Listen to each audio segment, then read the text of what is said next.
Welcome to our 2012. Let me back up again. Welcome to our 2012 Fire Expo. Today we're going to have a side-by-side burn. Has anybody ever seen a side-by-side burn before? No, I haven't.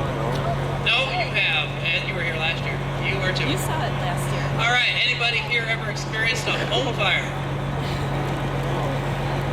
I see no hands. That's a good thing. On average, most everybody here will experience a home fire in one form or another. That's a weird average, I understand. It's a hard statistic to understand, but the United States is the 8th worst country when it comes to fires in the developed countries. Every 30 minutes, someone is injured from fire. Every 169 minutes, somebody perishes because of a fire. Those are ugly statistics that we are trying to prevent and change, because you know what? Every one of you I care about. Last year, the United States had 2,655 deaths, 12,890 injuries, at a cost to the U.S. citizens of $7.1 billion in fire loss. These are things that we can prevent. Michigan alone last year had 64 people perish from fire. Grand Rapids area we had only 5, but those only 5 do make a difference. As in, anybody hear about the fire that happened on December 24th in Connecticut? A mom lost most of her family because of the fire. Fires happen mostly from the hours of 10 at night and 5 in the morning. What are we usually doing at that time, people? Sleeping. Your smoke detector is very important to have, active, to test it. Does anybody here know how often you're supposed to test your smoke detector? I don't see any hands. I'm sorry, I heard somebody. Raise your hand so I can see you. Every month, who said that? You did. Well, you know what? Once a month, every month, test your smoke detector. A parting gift. If you push up the bottom of it, it'll show you that you're bright. Very good. We test our smoke detectors every month. Once a month, you push that button and you wait for the beep. Why do we do that? Because we want to make sure the battery works. We should have smoke detectors where? Does anybody know? Every room close. You don't want them in your kitchen because we cook in our kitchen. We make smoke, we make steam, and that'll set them off and it will take them down. We'll put them in a drawer. Where would we want them? Every floor, every occupied floor. You're correct. And you too are bright also. We need one on every occupiable floor. You don't want to put them in your attic because you don't live up there. You want them in your basement because that might be where you're doing your laundry, or you occupy it occasionally. Put toys down there, or play down there. We want them in every bedroom and outside of every bedroom because if you sleep with your bedroom door shut like you should, that smoke detector in the outside of your bedroom will sound first, and it'll help to alert you while you're sleeping. Very important things to know. Now, seeing how we've talked about smoke detectors and fire, this one's for all the kids in the audience. What are you supposed to do if there's a fire in your house? What are you going to do? Get out. Get out! You are very smart. There you go. You're very bright too. Get out of your house. You never go back into your house. You never go back in for your toys. You never go back in for the cat, your iPod, your phone, nothing. You stay out of the house because fire is deadly and it kills quickly. In a few minutes, we're going to start a fire. As you can see, the 2 burn cells. They're both set up like a standard living room.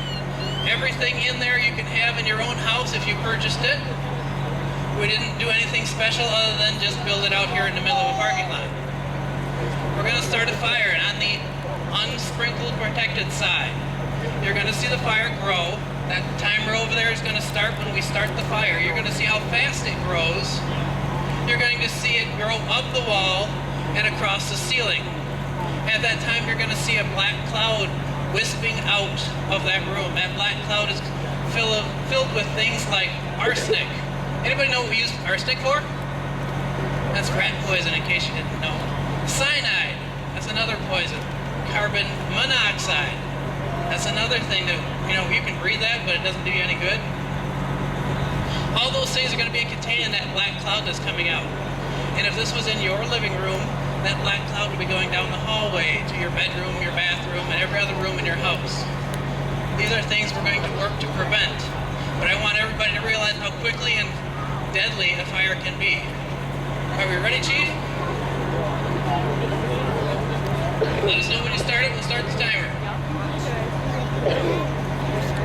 Now, so you know, we have our fire protection crew here.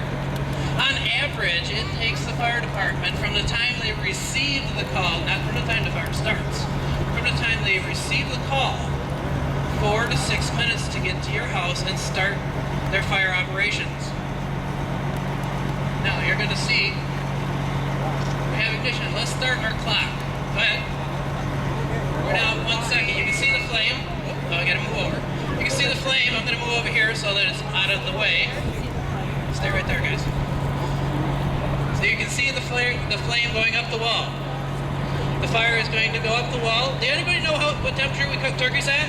Last I knew it was 325. The ceiling temperature right now is over 100 degrees. It's going to reach 325 here in the next 30 seconds. That black cloud you see coming out, that's that arsenic, that cyanide, that carbon monoxide that's coming through your home. But there's also acids in there which will kill all of your electronics. It'll get on your motherboard or your computer and just eat it away. We're now at, looks like 48 seconds, 50 seconds. We're less than a minute. Oops, can't get over that fire. Trying to stay out of the way, but you can see the fire is quickly raging. It is consuming the side of the couch, the side of the chair. The ceiling temperature is reaching 300 degrees. We're now at 1 minute 10 seconds. You should be out of the house because your smoke detector should have gone off within the first minute. You're outside the house and hopefully you drag your phone with you. You're calling 911. The 911 dispatch is now dispatching it to the fire department.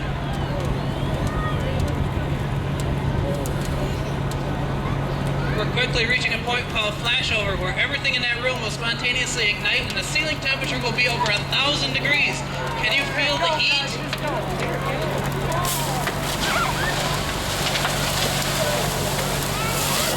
Okay, you can stop the clock. Once they get this fire put out, I'm going to let everybody take a look and see how much damage there was in just 1 minute and 48 seconds. This is a room that nobody would have survived if they were in. If you were in your bedroom sleeping, odds are you would have been suffering from smoke inhalation because it travels through the house that quickly. It does not take long for a fire to take over and consume. That's the fire's job. It's a good tool when used properly.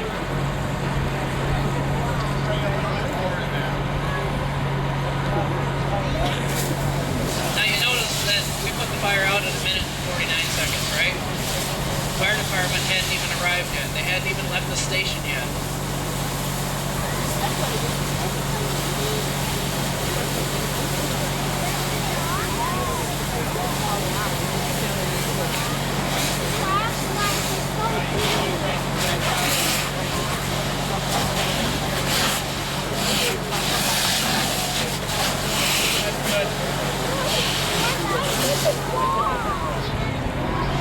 Now, as you can see completely through the burn cell.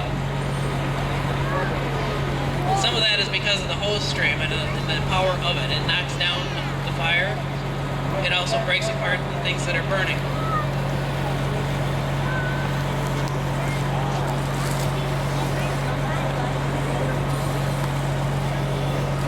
Can everybody see how much damage there is with this room?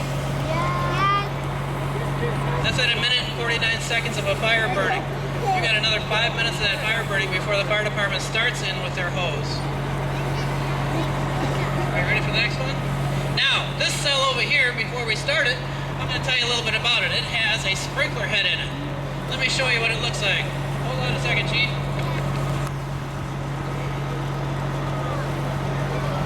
If you were to get up close to that, you'd see this sticking up out of the ceiling.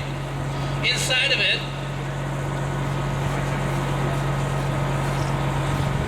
is a sprinkler head. This sprinkler head can be attached to your domestic water. That means when you have water at your faucet, you got water at your sprinkler head. It runs off the same supply line, the same water pressure. And this sprinkler head will put out the fire. But before we get started, I got a couple more, let's see how smart you are, quiz questions.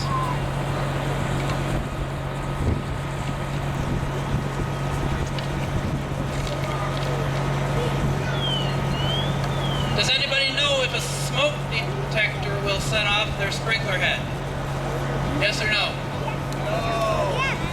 No, it will not. You're very smart. Here you go. Smoke does not set this sprinkler head off. Heat will set it off. This cover here that I unscrewed will drop off. It won't unscrew, but it'll drop off at 135 degrees. That glass bulb that you see inside there, that is set to go off at 155 degrees. Smoke will not set it off unless the smoke is over 155 degrees. Now, you see how much water damage there was on this side, right? In a minute, we're going to start the fire on this side. We'll see how much water damage there is. Are you ready, Chief?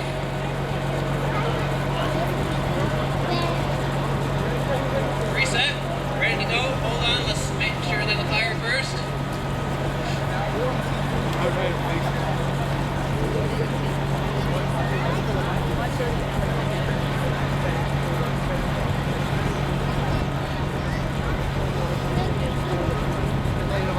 It's a little windy, so we have a little problem setting a fire.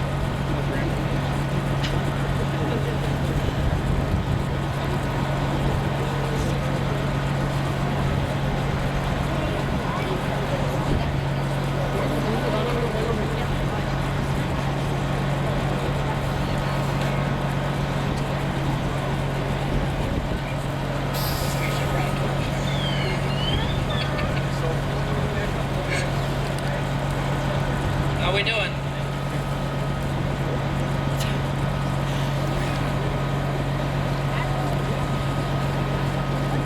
Well, the good thing is we don't have a fire.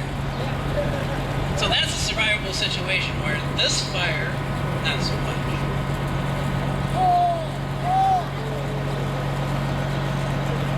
Okay, fire is going. Let's start the clock.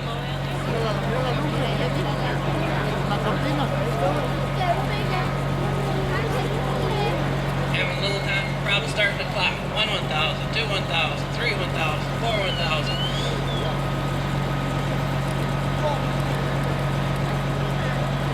Okay, fire is going up the wall, starting the curtain on fire. The ceiling temperature right now is probably about 70 degrees because it's probably about 65 out here. It's just starting to warm up.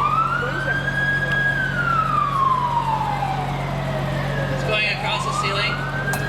There goes that cover I told you about. And look at that. There goes the sprinkler head.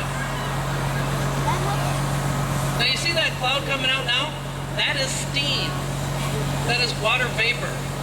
There is absolutely no need at this point for them to have that hose and run in there and put anything out because the sprinkler is taking care of that job. Now, for clarification, sprinklers in your home are not designed to put the fire out. They're designed to let you, the people we care most about, get out of the house. It's giving you more time. That black acrid smoke is not traveling through your home, so it gives you a chance to wake up from the fire. It gives you a chance to get out of the room, out of the house, call 911, and then when the fire department does arrive, all they have to do in this side, they shut the water off, change the sprinkler head, and you call a restoration company to suck up the water out of the carpet, out of the furniture, and dry the house out. Maybe paint a little bit on the wall because there was a fire. But you don't have to rebuild. This side, you'll be living in within a few days.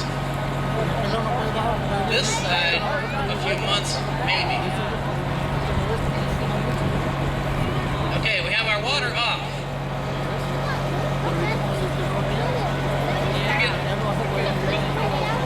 Plexiglass off.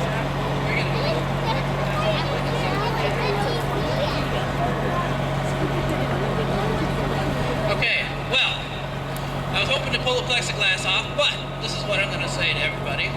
Is it clear that we can bring people closer?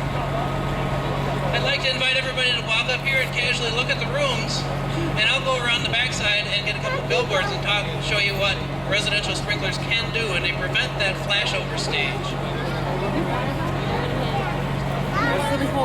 Please do not go inside the cells. Just take a close look. Well, you can't go inside.